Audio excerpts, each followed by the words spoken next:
Hi, everybody. This is Jimmy. You're reading with Jimmy. We're reading Alice's Adventures in Wonderland, and we're analyzing Chapter 11, Who Stole the Tarts? I think in the last, I may have miscalculated and said there's only one more chapter left. This is the second to the last chapter. So there's this one and then number 12. The last chapter, we saw Alice with the griffin and the mock turtle singing with some songs and dancing the lobster quadrille. So chapter 11 starts with Who Stole the Tarts? What is a tart? You should know what a tart is. You've probably eaten them without knowing what they are. A tart is a baked dish consisting of filling over a pastry base with an open top. All right? So the chapter starts out, the king and the queen of hearts were seated on their throne when they arrived. Who's they? They is from the last chapter. It's the griffin and Alice. And with a great crowd assembled about them. So they're sitting there in their throne, and there's a lot of things around them, a lot of creatures, birds, beasts, the whole pack of cards. Remember when Alice had her realization that she has nothing to be afraid of, that these are just a deck of cards, a pack of cards? The knave was standing before them in chains. The knave is the jack with a soldier on each side to guard him. And remember, the soldiers were there as well from the card deck. And near the king was the white rabbit with a trumpet in one hand and a scroll of parchment in the other. In the middle of the court was a table. There's a large dish of tarts on it. They looked so good that it made Alice quite hungry to look at them. Remember, she hasn't eaten much, right? She was at the tea party. I think she drank some tea. I'm not sure. But she used to, when she fell down the hole, and she was eating and drinking things that controlled her size, like a mushroom, made her larger or smaller after she met the caterpillar. So she's hungry. And she says to herself, she thinks, I wish they'd get that trial done and hand around the refreshments.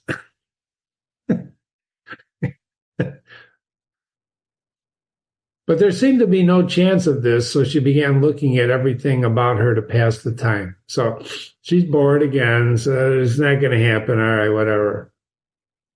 So this next paragraph is important. Jimmy put a little note here. This is the key to the entire story.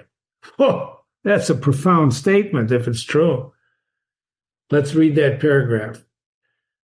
Alice had never been in a court of justice before, but she had read about them in books, and she was quite pleased to find that she knew the name of nearly everything there. Why do you think I put that note there? This is the key to the story. Okay, some of you are answering, some of you are quiet saying, what the heck is he talking about? Well, this whole book is about Alice comparing her experiences of what she knows with what she's experiencing now in Wonderland. And there's always a reference to what she knew. And in this case, this is perfect because she hasn't really been in a court of justice. So she's never been to a court of justice, but she's read about them. And ladies and gentlemen, we live in a world now of AI. And I had a client tell me the other day that last year was the last year, 2023 would be the year that you can believe your eyes because of AI. AI is very powerful, right? And we don't know what's real, but we do know what's real here is what's inside this story. Forget the outside for a moment and just look at the inside of the story. We're going to talk about that. I think I mentioned some of that in an email last time. Alice is always balancing what she's experiencing with what she experienced. And, so you gain experiences through life, and you go through life, and you make judgments based on your experience. And sometimes, ladies and gentlemen, your experience is right. And sometimes it's wrong. So in this case, she's never been to a real trial court, but she's read about it, and she was very happy, pleased, that to find out she knew the name of nearly everything there. Everything there. So that's a good thing, right? But sometimes we don't know. For example, color blindness limits if you're colorblind, you can't see red and green, perhaps, or different colors, which means you don't see reality except through your color blindness. So every judgment you make is based on your limitation physically. And we all have physical limitations. We have intellectual limitations. And those limitations guide our experiences. So in this case, she says, that's the judge, she said to herself, because of his great wig. Don't forget, this is England. They wear wigs in England when they go to trial court, right? If you've ever watched, there's a great movie with Tyrone Power and Charles Laughton called Witness for the Prosecution. And that's Agatha Christie, another famous writer, mystery writer. And if you look at that movie, you'll see that everybody, once they go to trial, wears a wig. Now, the judge, by the way, this is the third person narrator telling us this, was the king.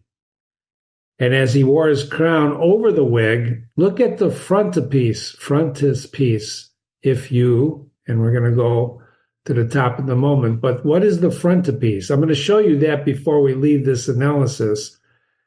And in books, it's the decorative or informative illustration facing a book's title page. Now, in those days, remember, no TV, no radio, no nothing.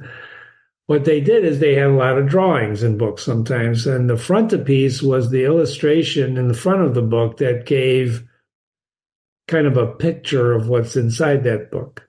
It's usually on the left hand or verso. Look at how much you're learning today. Or on the opposite right-hand page, or the recto, verso and recto, left, right. Isn't that interesting? So there's parentheses here, and who's telling us this? The third-person narrator sticks in his narration and says, look at the front piece if you want to see how he did it. See that? How he did it. So he's telling you to look at the front piece of the book if you want to see how the king controlled the crown on his wig. We're going to look at that in a moment.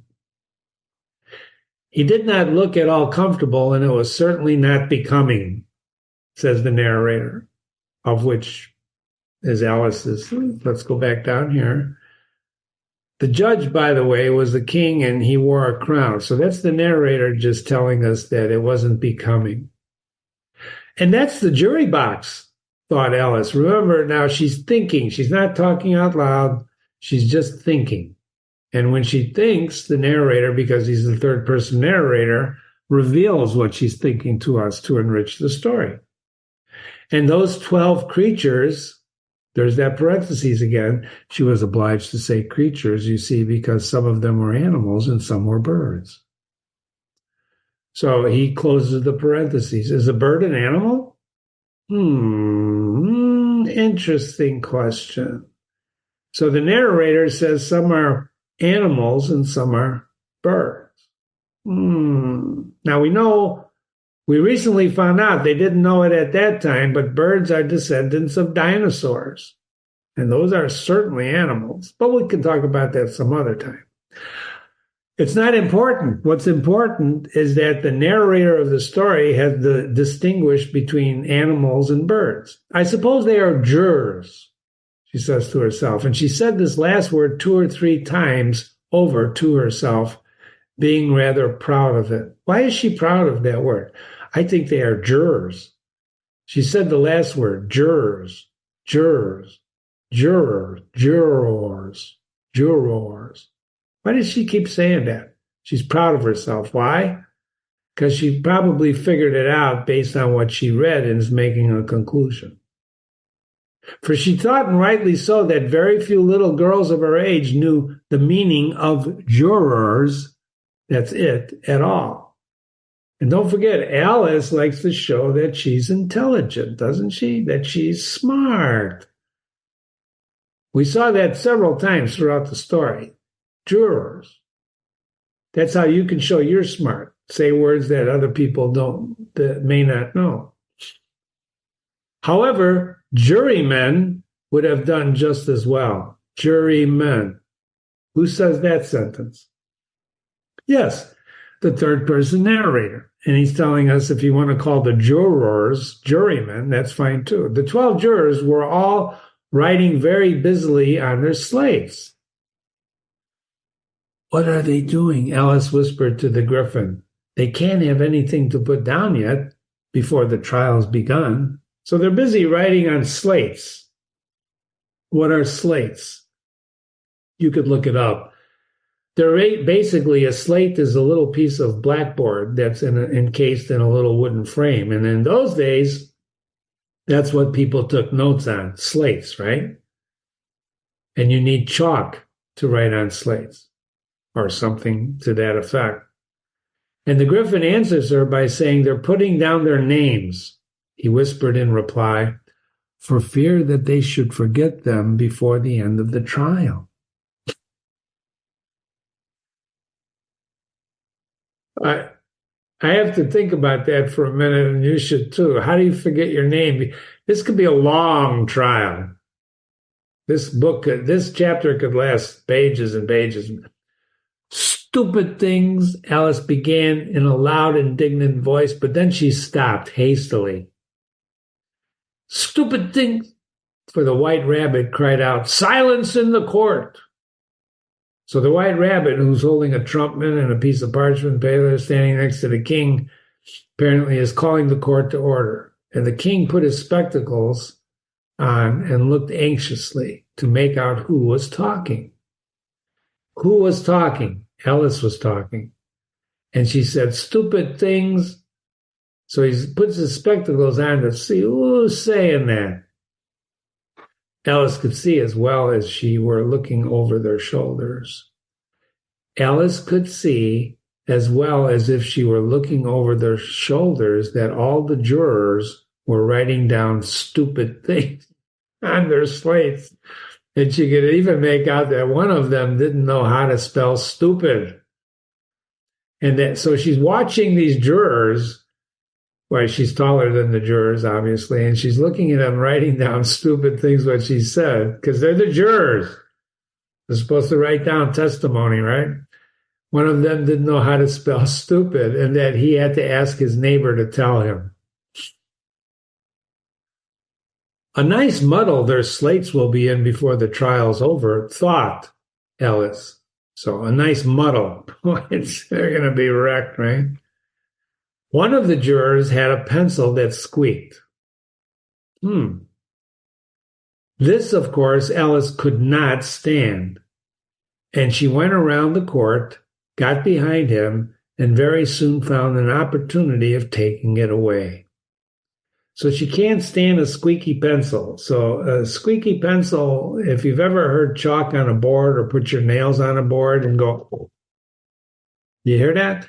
Sometimes that gives you, it's like, oh, it's irritating, right? So she can't stand that. She goes around and grabs that pencil. She did it so quickly that the poor little juror, it was Bill the lizard, says the narrator, could not make out at all what had become of it. It vanished. So after hunting about it for it, he was obliged to write with one finger for the rest of the day. And this was of very little use, as it left no mark on the slate. So it's Bill the lizard. You remember the lizard? That's the one she kicked up the chimney, poor Bill. He's one of the jurors. And since he has no pencil now, he's writing with his finger, which doesn't leave a mark. And it's just interesting, isn't it? Herald, read the accusation, said the king. Who's the herald? Well, it's the rabbit, right?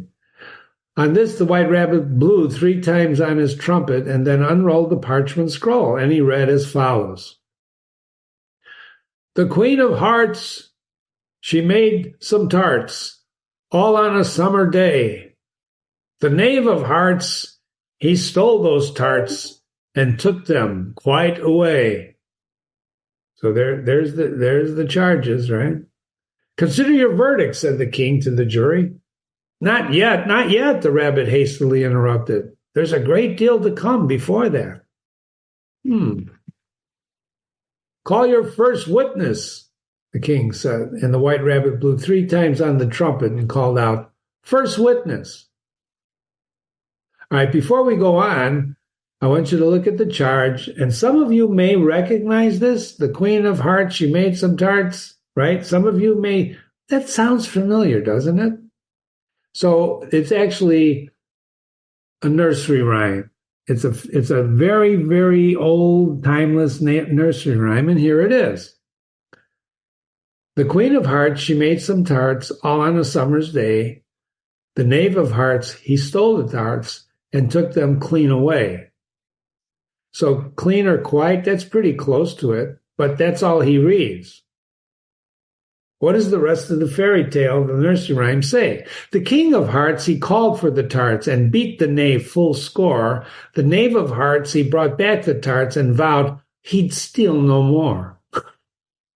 So that's the entire nursery rhyme, right? The King of Hearts, he calls for the tarts. He beats the knave full score. The Knave of Hearts brought back the... So we kind of, if you know the nursery rhyme, you know the outcome of what's going on here, which actually is interesting because this is the narrator knowing in those days, most people know this. Most people know this, right? Most people know the nursery rhyme. So when they do this, and for the rest of this trial, they're going to go through this trial knowing the outcome of the story. So it's kind of like foreshadow. You know, you see it, you know what's going to happen, and now you're just watching what happens and seeing if it holds true to the nursery rhyme. Kind of like what we read when Alice was mixing up her poetry, when she was reciting poems and it was coming out differently. So the king calls for the first witness was the Hatter. You remember him. He came in with a teacup in one hand and a piece of bread and butter in the other. Of course. I beg pardon, Your Majesty, the Hatter began, for bringing these in, but I didn't quite finish. Hadn't quite finished my tea when I was sent for. So he doesn't leave that at the table. He brings it with him. You ought to have finished, said the king. When did you begin?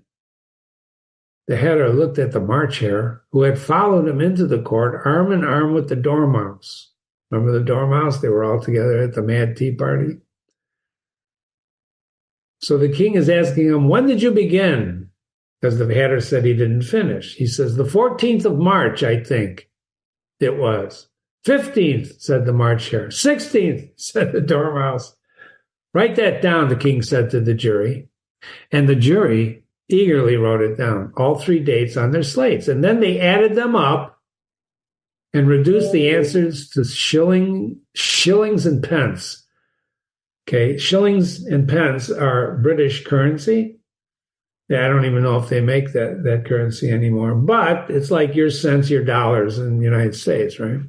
So they added it all up, and they reduced the answer to shillings and pence, whatever that means. A little absurd, isn't it? Take off your hat, the king said to the Hatter. It isn't mine, said the Hatter. Stolen, the king exclaimed, turning to the jury, who instantly made a memorandum of the fact. I keep them to sell, the Hatter added as an explanation. I've none of my own. I'm a Hatter.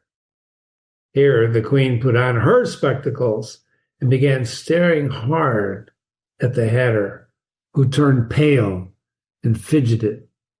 I wonder why. Do you know why? Of course you do. You know what the queen's solution to everything is, right? Give your evidence, said the king, and don't be nervous, or I'll have you executed. Don't be nervous, or I'm going to execute you on the spot. Uh-oh. This answer did not seem to encourage the witness at all. He kept shifting from one foot to the other, looking uneasily at the queen. And in his confusion, he bit a large piece out of his teacup instead of the bread and butter. He's so nervous He bites the teacup instead of this. And just at that moment, Alice felt a very curious sensation. I wonder what that's all about. We're going to find out in the next analysis. But before we go, let me show you the frontispiece from Alice in Wonderland, drawn by Sir John Tennell, Tennniel. He's the guy who drew a lot of these drawings you've been seeing on the pages of the story. So this is the frontispiece. This was facing the beginning of the title of the book, Alice's Adventures in Wonderland. And there, of course, is the king with the wig and the crown. There's the queen. There's the rabbit. There's the knave. There's the jury, some of the jury. And there's the other guards and soldiers that are basically decks of cards. Isn't that beautifully illustrated? Of course, now you can do that with AI, right? I don't think so. But in any case, this is Jimmy. You're reading with Jimmy. This is Alice's Adventures in Wonderland, Chapter 11.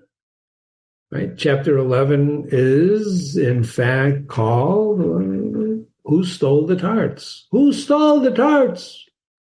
And don't forget the rhyme. Keep that in mind. The knave stole the tarts. He's on trial. He's arrested there. Email me, jimmy@readingwithjimmy.com, jimmy@readingwithjimmy.com. See you soon for the next couple of pages, or actually the end of the chapter. Thanks for listening.